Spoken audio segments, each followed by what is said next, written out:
Oke, halo teman-teman semua. Perkenalkan nama gue Evan dan kali ini, kembali lagi ya di review buku, summary buku gitu ya. Gue bakal ngebahas salah satu buku yang penting menurut gue buat bisnis lo.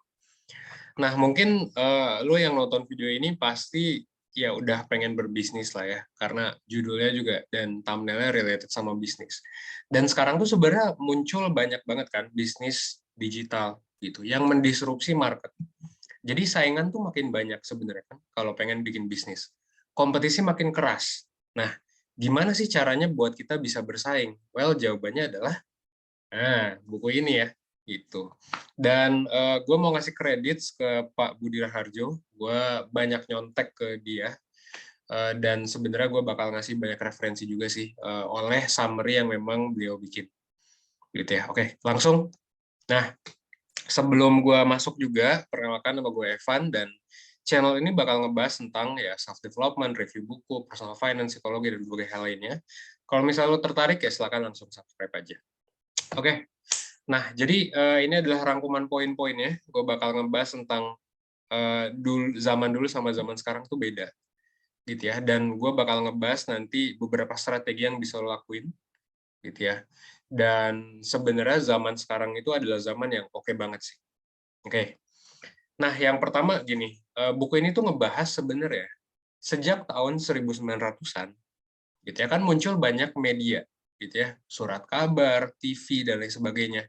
Nah, memang itu bikin banyak orang jadi terkenal. Iyalah ya, Michael Jackson dan lain sebagainya. Kalau mereka udah, ini gue nunjukin grafiknya, kalau misalnya Michael Jackson itu udah dapat misalnya gold, platinum, record gitu ya, di sini gitu, dia akan terus-menerus ngetrend gitu. Orang bakal terus-menerus beli albumnya.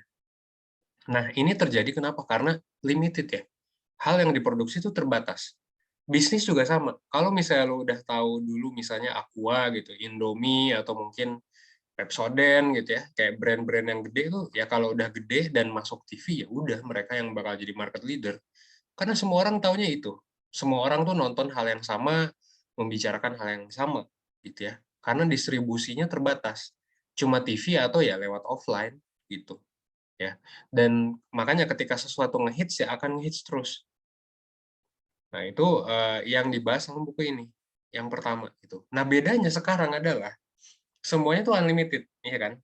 Kalau di internet itu ya unlimited distribution. Jadi kayak sekarang perusahaan tuh bisa hancur gara-gara startup. Ya kayak dulu taksi kan berkeliaran banyak, sekarang taksi paling di jalan gue cuma lihat paling Bluebird doang gitu. Kebanyakan ya di kota-kota besar. Meskipun ada juga merek lain, tapi ya dikit banget. Didisrupsi oleh teknologi. Eh, Terus muncul lagi gitu ya, Grab, Shopee Food, dan lain sebagainya. Nah, itu kan sebenarnya gara-gara ya internet gitu. Unlimited distribution, konektivitas juga unlimited, dan lu juga bebas untuk milih apapun. Ini juga berlaku dalam hal entertainment ya. Kalau tadi ya semua orang pasti dengar Peter Pan gitu kan. Kalau orang Indo gitu. Semua orang pasti dengar zaman gue dulu ya Sheila on Seven dan lain sebagainya gitu. Kalau sekarang semua orang bisa ngedengerin hal yang beda-beda gitu. Lu tanya ke satu orang dia sukanya musik Jepang. Lu tanya ke orang lain dia sukanya BTS. Lu tanya ke orang lain dia emosionalnya sama One Piece. Lu tanya ke yang lain emosionalnya sama drakor gitu. Jadi sekarang itu memang ada juga yang namanya unlimited choice. Jadi pilihan tuh nggak terbatas. Nah, ini di zaman sekarang tuh membukakan sebuah peluang gitu. Jadi ada yang namanya niche market dan produk. Niche itu kalau lu nggak tahu, sebenarnya gue juga nggak tahu sih artinya niche. Tapi niche itu intinya adalah sesuatu yang spesifik gitu. Jadi kayak kategorinya spesifik itu aja. Nah, jadi semua orang itu bisa menemukan produk yang sangat amat spesifik. Bagusnya tuh sekarang kayak gitu. Jadi misal misal gue nih, gue suka fan life gitu ya. Gue suka nonton orang yang keliling dunia misalnya tinggal di mobil gitu. Dan gue suka ngegame.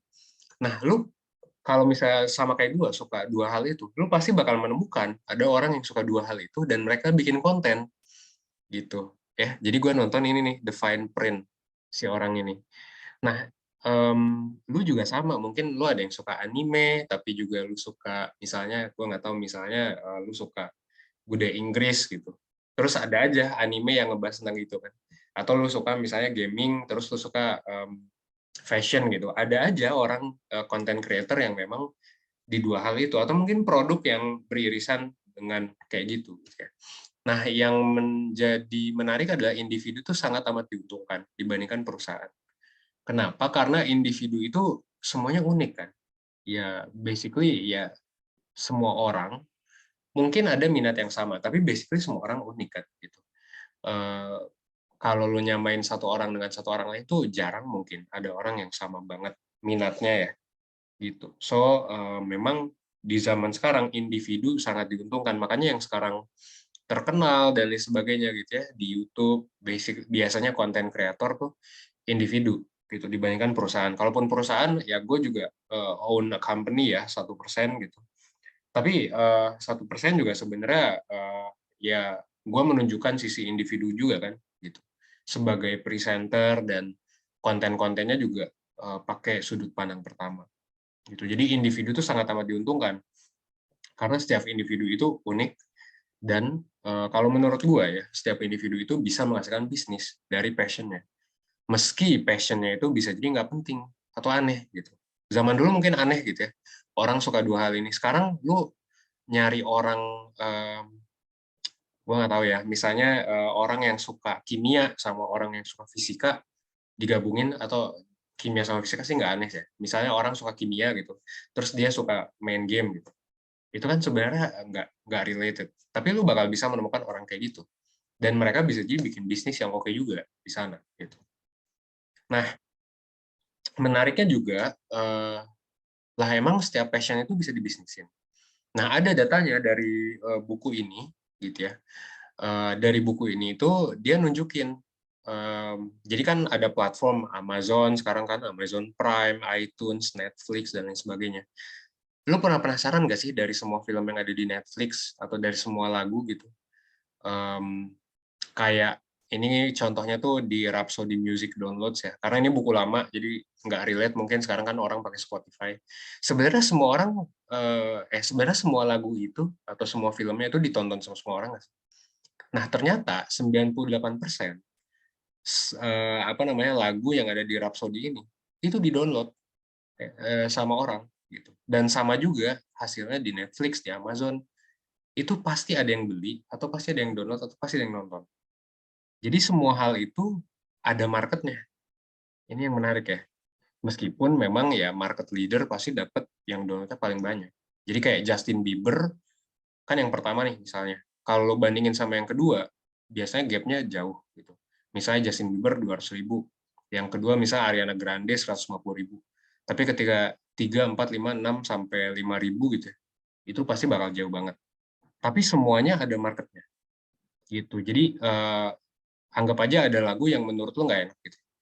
Terus lagu indie gitu misalnya. Pasti ada orang yang suka. Meskipun menurut lo nggak enak.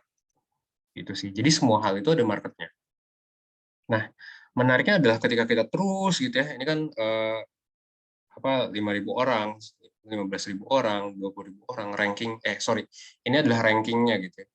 Dan ini adalah jumlah yang downloadnya. Nah, ketika kita masuk ke ranking yang jauh terus itu terus menerus sampai ranking 100.000 sampai 800.000.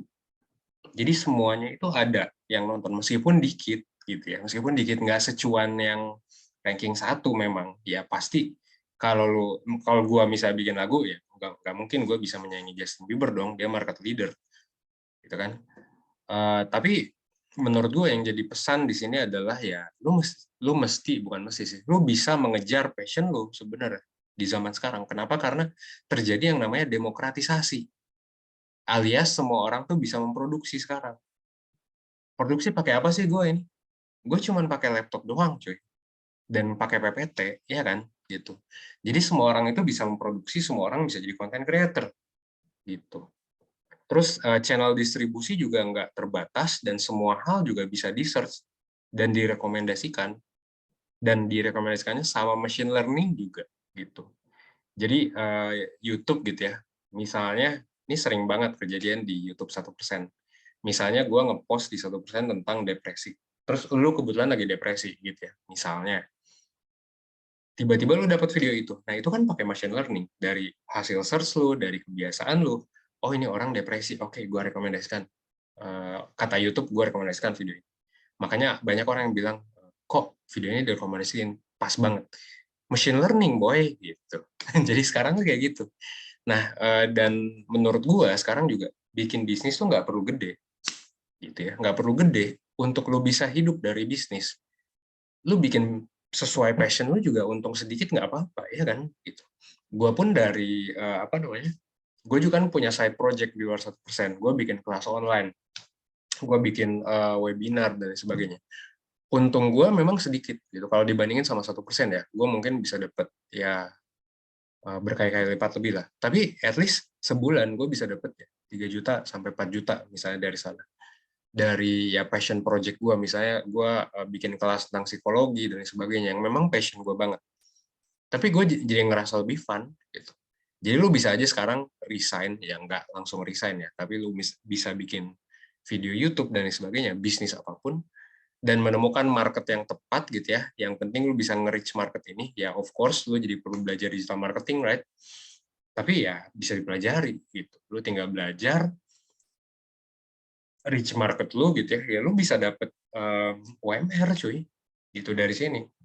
Jadi kayak ini membuka possibility untuk apapun. Dan kalau lu cukup jago di bidang itu, bahkan lu bisa jadi ranking 1.